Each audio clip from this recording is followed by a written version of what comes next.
பதறுகின்ற மனிதர்கள் வீறு கொண்டு எழுவீர், வீறு கொண்டு எழுவீர்.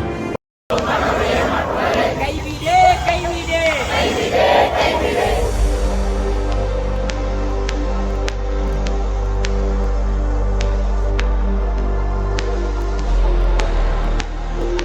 பள்ளிக்கு வரக்கூடிய மாணவர்கள் படிக்கிறதுக்கு தான் வர்றாங்க.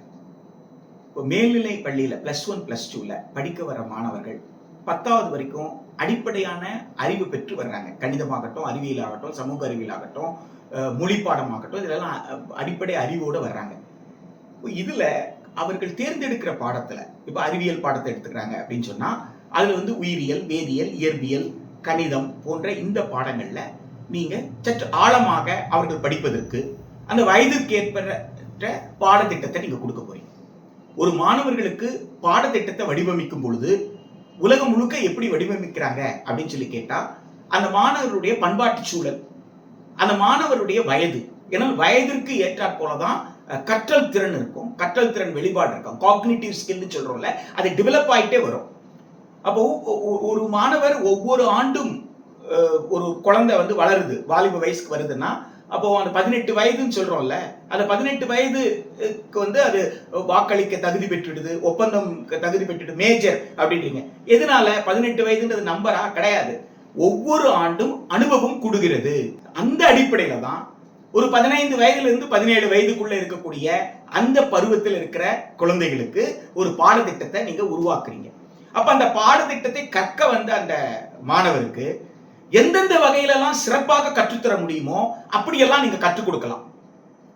நீங்க வேதியியல் பாடம் படிக்கிறார், இயற்பியல் பாடம் படிக்கிறார், உயிரியல்ல தாவரவியல், விலங்கியல் படிக்கிறாருன்னா அந்த மாணவரை வகுப்புல பாடத்துல என்ன படிக்கிறாரோ அதை அவரு ஃபீல்டு விசிட்டுக்கு போய் ஒரு மூலிகை பண்ணைக்கு போய் பார்க்கலாம், அவரு தாவரங்களை போய் பார்க்கலாம்.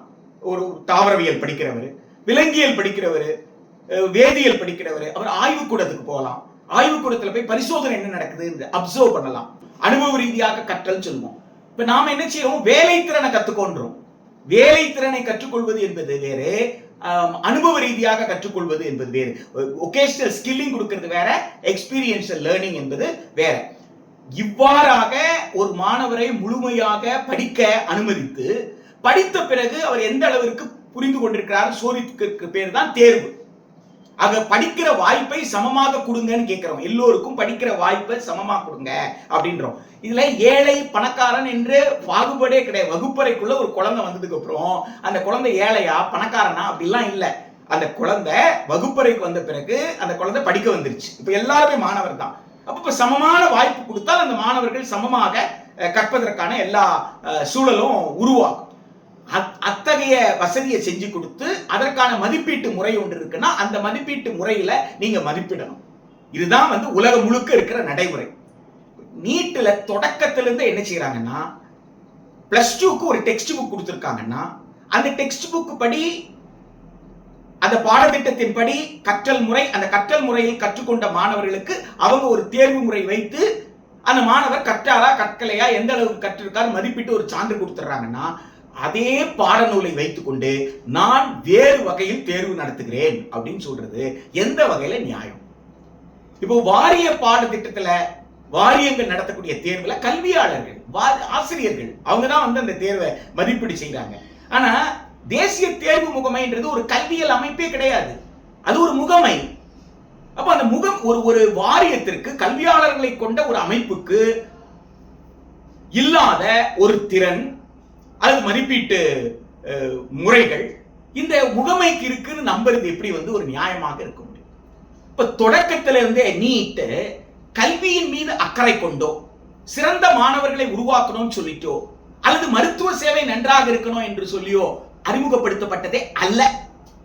நீட் தொடக்கமே எப்படின்னு கேட்டீங்கன்னா, ஒரு மிகப்பெரிய ஊழல்ல சிக்கிக்கொண்ட மெடிக்கல் கவுன்சில் ஆஃப் இந்தியா அதன் மீது பல்வேறு குற்றச்சாட்டுகள் வைத்த போது தான் தப்புவதற்காக தனியார் கல்லூரிகள் எல்லாம் அனுமதிச்சிட்டாங்க. இப்ப தனியார் கல்லூரியில முறைகேடு நடக்குது. தனியார் கல்லூரியில எப்படி முறைகேட்டை நீ அனுமதிச்ச அப்படின்ற கேள்விக்கு பதில் சொல்ல முடியாம தனியார் கல்லூரியில மாணவர்களை சேர்க்கிறதுக்கு இனிமேல் நீட் நடத்துறோம் அப்படின்னு சொன்னாங்க. இப்படித்தான் நீட் வந்தது. நீட் எந்த வல்லுநர் குழுவும் பரிந்துரைக்கல. திரு நரேந்திர மோடி அவர்கள் 2014 ஆட்சி பொறுப்பு ஏற்ற பிறகு அவர் அரசால் நியமிக்கப்பட்டதான் பேராசிரியர் ரஞ்சன் ராய் சௌத்ரி கமிட்டி வல்லுநர் குழு. அந்த வல்லுநர் குழு நீட்டை பரிந்துரைக்கலன்றதுதான் உண்மை. நாடாளுமன்ற நிலைக்குழு நீட்டை திரு நரேந்திர மோடி அவர்கள் நியமித்த வல்லுநர் குழுவே நீட்டை பரிந்துரைக்கல.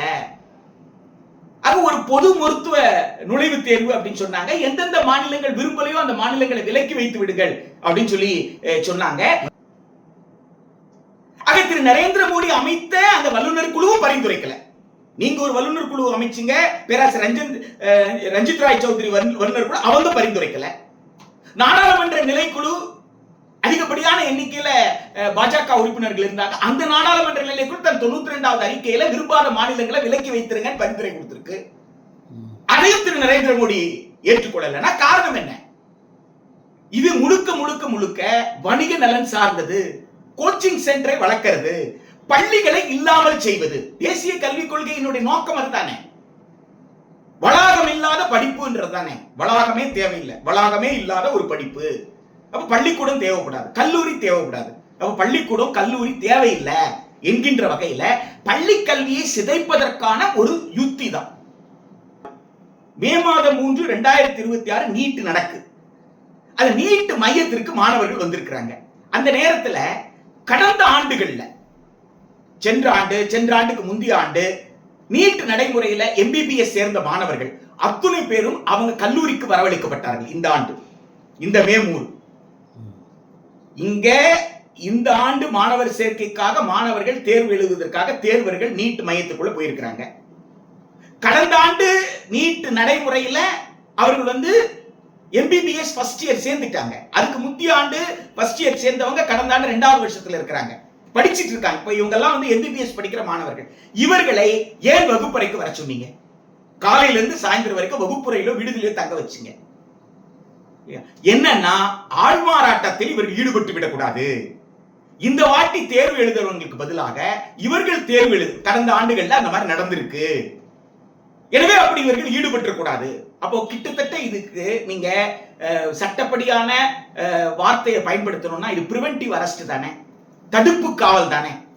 இப்படி தடுப்பு காவல்ல MBBS ஃபர்ஸ்ட் இயர்ல இருந்து 5th இயர் வரைக்கும் படிக்கக்கூடிய மாணவர்களை நீங்க வைத்து விட்டு ஒரு தேர்வு நடத்துற ஒரு நடைமுறையை உலகத்துல எந்த பகுதியிலாவது நீங்க பார்த்தது உண்டா?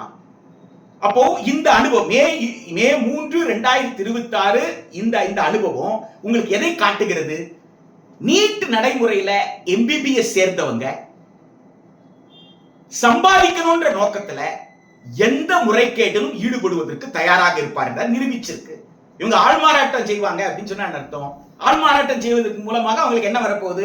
ஏதோ ஒரு பணம் வரப்போகுது. அப்ப பணத்துக்காக அவங்க என்ன வேணாலும் செய்வாங்க. பணத்திற்காக எதை வேண்டுமானாலும் செய்யலாம்ன்ற மனநிலையில் இருக்கிற ஒருத்தர், ஒரு முறையற்ற வழியில பணத்தை சம்பாதிக்கிறான்ற மனநிலையில் இருக்கிற ஒருத்தர் மருத்துவரானால் அவர் நல்ல மருத்துவராக இருக்க முடியுமா? நீட் நடைமுறையில ஒருத்தர் தகுதி மதிப்பெண் பெற்றுட்டாரு. இப்போ அவர் ஃபர்ஸ்ட் இயருக்கு வர்றாரு, ஃபர்ஸ்ட் கவுன்சிலிங்க்கு வர்றாரு. அப்ப ஃபர்ஸ்ட் கவுன்சிலிங்ல என்ன ஆகுது? உங்களுக்கு அரசு இடங்கள் எல்லாம் நிரப்பப்படுது. இப்ப அரசு கல்லூரிகள் எல்லாம் நிரப்பப்படுது. நீட்டுக்கு முன்னாடி என்ன நடந்தது? குறைந்த மதிப்பெண் பெற்றவர்கள் அதிகமான பணம் கட்ட முடிந்தால் உள்ளே நுழைந்தார்கள். அப்போ அதிகமான மதிப்பெண் பெற்றவர்கள் நுழைய முடியல. எனவே தகுதியை தீர்மானிப்பதற்காக தகுதி பெற்றவர்கள் மட்டுமே வருவாங்க நீங்க சொன்னீங்க. இப்ப என்ன ஆயிடுச்சு? உங்க நடைமுறையில, நீட் நடைமுறையில அதிகமான மதிப்பெண் பெற்றவர்கள் தனியார் நிர்வாகத்துக்கு போக முடியாம அவர்களை விட குறைவான மதிப்பெண் பெற்றவர்கள் பணம் கட்ட முடியும்னா போறாங்க என்பதுனா உங்களுடைய நோக்கத்தில் நீங்கள் தோல்வி அடைந்து விட்டீர்கள். அல்ல, வணிக மையத்தை உங்களால் கட்டுப்படுத்த முடியல, கட்டணத்தை உங்களால் ஒழுங்குபடுத்த முடியல. நேஷனல் மெடிக்கல் கமிஷன் ஆக்ட், தேசிய மருத்துவ ஆணைய சட்டம் 50% இடங்களுக்கு தான் கட்டணத்தை கட்டுப்படுத்த முடியும் அப்படின்னு சொல்லுது. மீதி 50% இடத்துக்கு கட்டுப்படுத்த முடியாது. ஆக தங்கள் செலவுக்கு தகுந்தாற் போல எவ்வளவு கட்டணம் வேணாலும் அந்த நிர்வாகங்கள் வசூல் பண்ணிக்கலாம் அப்படின்னு சொல்லிட்டீங்க. அந்த கட்டணத்தை கட்ட முடியலன்னா சேர முடியல, வணிக மையத்தை ஒழிக்க முடியல. இன்னும் சொல்ல போனா கோச்சிங் சென்டருக்கு ஆக செலவு வணிக மையத்தை அதிகப்படுத்தி தான் இருக்கு. தரத்தை உங்களால் என்ன செய்ய முடியல, தீர்மானிக்க முடியல. யார் மதிப்பெண் குறைவாக இருக்கிறாங்களோ அவங்களால சேர முடியும். அப்போ ரெண்டு எதை காரணமாக நீங்கள் சொன்னீர்களோ அது ரெண்டு காரணத்திலையும் ரெண்டு நோக்கத்திலையும் நீட் தோல்வி அடைந்ததுன்னு தெரிஞ்ச பிறகு அதை வலியுறுத்துவது எப்படி நியாயமா இருக்கும்? ரெண்டாவது, முதல் நீட் நடைமுறையில தொடங்கி ஒவ்வொரு ஆண்டும் நடந்த தவறு மீண்டும் நடக்கிறது, கூடுதலாக இன்னொரு தவறு நடக்குது. தவறு குறையல, இல்ல போன வாட்டி நடந்த தவறு வேற மாறிங்க, இந்த வாட்டி நடக்கிற வேற மாறிங்க, அப்படி கிடையாது. போன வாட்டி நடக்கிற தவறு நடக்குது, அதோடு சேர்த்து கூடுதலா இன்னொரு தவறு நடக்குது, அதை விட பெரிய தவறா நடக்குது. 10 ஆண்டுகளாக இதைத்தான் நம்ம இது எந்த உச்சத்துல இருக்கு? 23 லட்சம் பேருக்கு நீங்க தேர்வை ரத்து பண்ணிட்டு மீண்டும் எழுது அப்படின்னு சொல்ற அளவுக்கு இந்த வாட்டி நீங்க வந்திருக்கீங்க. ஆக இந்த வாட்டி என்ன ஆகுதுன்னு கேட்டீங்கன்னா 23 லட்சம் குடும்பங்களுடைய உளவியலை சந்திச்சு பாருங்க. இதுல ஒரு சில லட்சம் பேர் தான் உலகம் முழுக்க சேர முடியும். இந்தியால சேர்றவங்க, வெளிநாட்டுல சேர்றவங்க எல்லாம் சேர்த்து ஒரு சில லட்சங்கள் தான். அப்ப 23 லட்சத்துல ஒரு 3 லட்சம் நீங்க எடுத்துக்கிட்டீங்கன்னா 20 லட்சம் பேர் என்ன செய்ய போறது இல்ல, சேர போறது இல்ல. அதுல பாதி பேர் ரிப்பீட்டரா வரப்போறோம். இந்த 23 லட்சத்துல எத்தனை பேர் ரிப்பீட்டர் நமக்கு தெரியாது. புள்ளி விவரம் வந்ததுக்கு அப்புறம் தான் நமக்கு தெரியும்.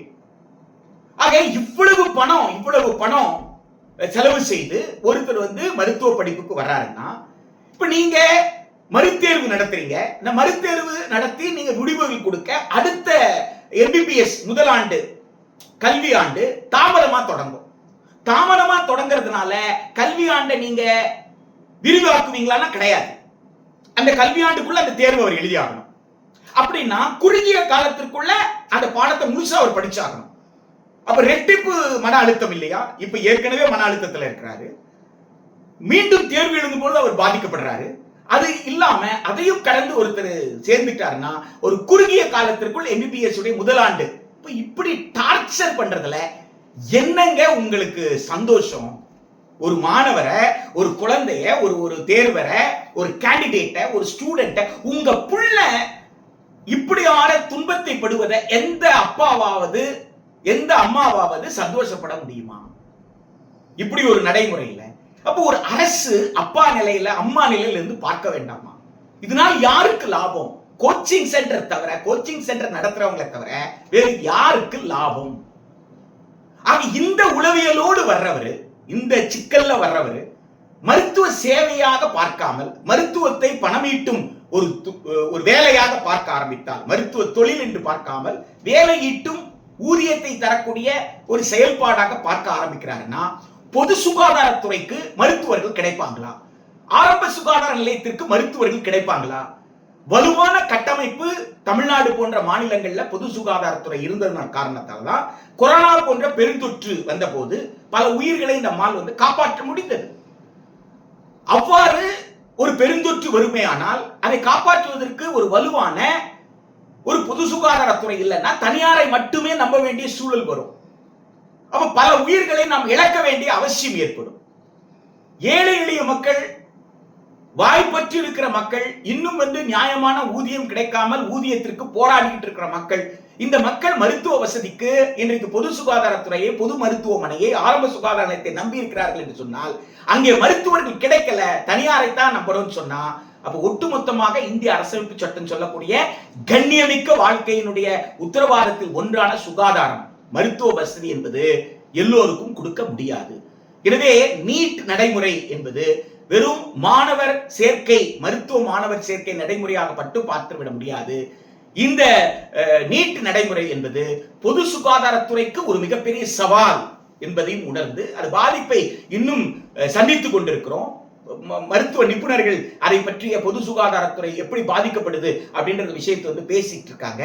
எனவே இதையெல்லாம் கருத்தில் எடுத்துக்கொண்டு நேஷனல் டெஸ்டிங் ஏஜென்சியை கலைத்து விடுவது, நேஷனல் டெஸ்டிங் ஏஜென்சி எந்த தேர்வுகளை நடத்திட்டு இருந்ததோ அதை ஏற்கனவே யார் நடத்திட்டு இருந்தோ அவங்க கிட்ட ஒப்படைச்சிடுறது, MBBS BDS போன்ற தொழில் படிப்புகளுக்கு, இளநிலை படிப்புகளுக்கு சேர்வதற்கு மேல்நிலை பள்ளிக்கல்வி மதிப்பெண்ணை அடிப்படையாக கொண்டு மேல்நிலை பள்ளிக்கல்வி மதிப்பெண் அடிப்படையில மாணவர் சேர்க்கை என்பது மட்டும்தான் ஒரு நியாயமான அணுகுமுறை, சிறந்த மருத்துவர்களை நாம் உறுதிப்படுத்துவதற்கு பயன்படும்.